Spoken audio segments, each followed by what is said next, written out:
Moi, mun nimi on Ellu ja tänään avataan mun mangon paketti, minkä mä tilasin.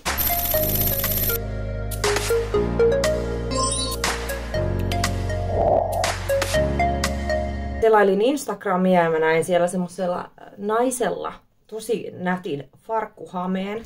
Se oli hieno se hänen asunsa ja mä ajattelin, että mä tarviin ton. Ja sit mä menin Mangon sivuille ja tilasin. Niin nyt se paketti on tullut, joten katsotaan mitä siellä on sisällä.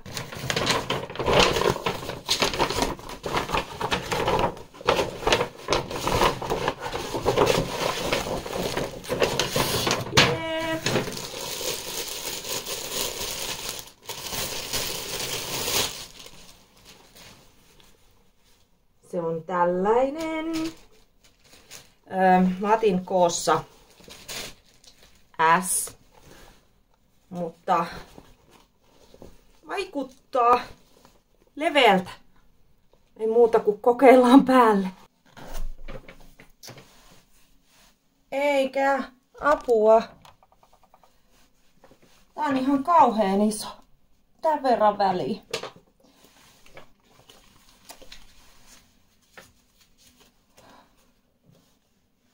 Tää on pakko fiksata jotenkin. Tää roikkuu liian alhaalla. Mä haluaisin, että se olisi tässä. Sitten se olisi täydellinen. Jotenka pitäisi saada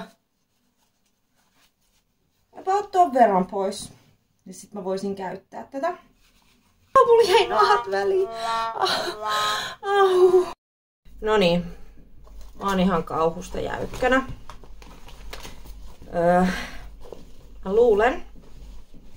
No missä se sauma nyt on? Missä se on? Tässä se on, tämä pitkä sauma tänne alas. Ja siis mä ajattelin, että voiko mä tehdä niin, että mä leikkaan ton vyötärökaistaleen auki. Ja siirrän vaan sitä. Ja jos ei se onnistu, niin sit mä puran tätä saumaa. Katsotaan. Mut siis mulla ei ole edes ompelukonetta, joten tää voi olla ihan tuhoon tuomittu yritys. Mutta en mä voi sitä näinkään pitää tätä hametta, joten syteen tai saveen.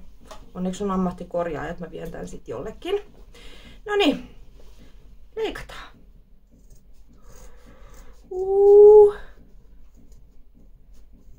Nyt se meni vähän pidemmälle. Mitähän mä teen nyt?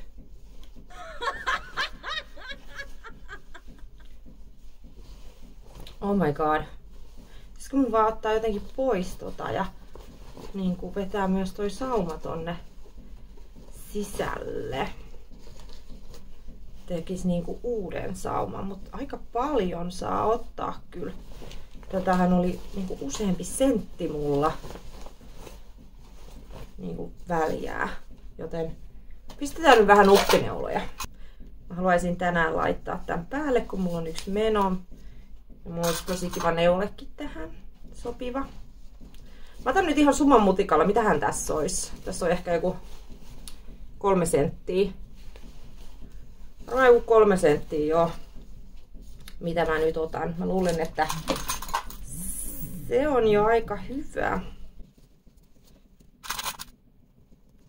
Se ei kyllä vedä tätä vyötäröä yhtään pienemmäksi, jos mä... Mitä helvettiä? Mitä mun pitää tehdä? En tiedä, mutta tää on varmaan aika tuhoon tuomittu yritys, koska ei ole sitä ompelukonetta. Let's see. Let's try. Tää on vaikka ton värinen lanka.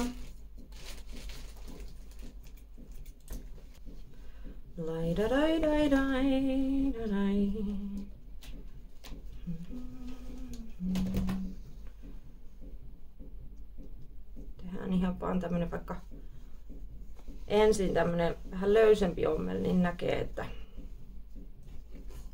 onko tästä mihinkään. Oi, pikkutyttökin tuli katsomaan, että mitä äiti tekee. Tämä työstää, että on niin perkelee pirun paksua tää homma. Näin. Jos mä tekisin siihen muotolaskuksen, katsotaan, olisiko se juttu. No, se on niin paksu toi farkku, että mä en oo ihan kyllä tyytyväinen. Mut kokeillaan nyt taas, mitä näyttää täällä. Älkää tapelko kissat, hei! Hei! Tappelee noi kissat koko ajan. Mä yritän tehdä video. No niin, totuuden hetki. Tää on vieläkin liian iso. Se olisi nyt tämmönen. Vähän se olisi saanut ehkä sen muotolaskus mennä vielä pidemmälle. Mut ei paha, eihän. Se näyttäisi yhdeltä tommoselta vekiltä. Melkein vois jo pitää. Mutta mä näytän, mitä mä olin ajatellut tän kanssa. Mä olin siis ajatellut tämmöstä ihan kasuaalia neuletta, että sit se vaan niinku työnnetään tonne vyötärön sisään. Vyötärön sisään, onko se niin? Katsotaan, että mä laitoin väärinpäin. Tää on vieläkin liian alhaalla tää. Tää pitäisi vyötäröllä tän hameen, niin sit tää niinku istuisikin, mutta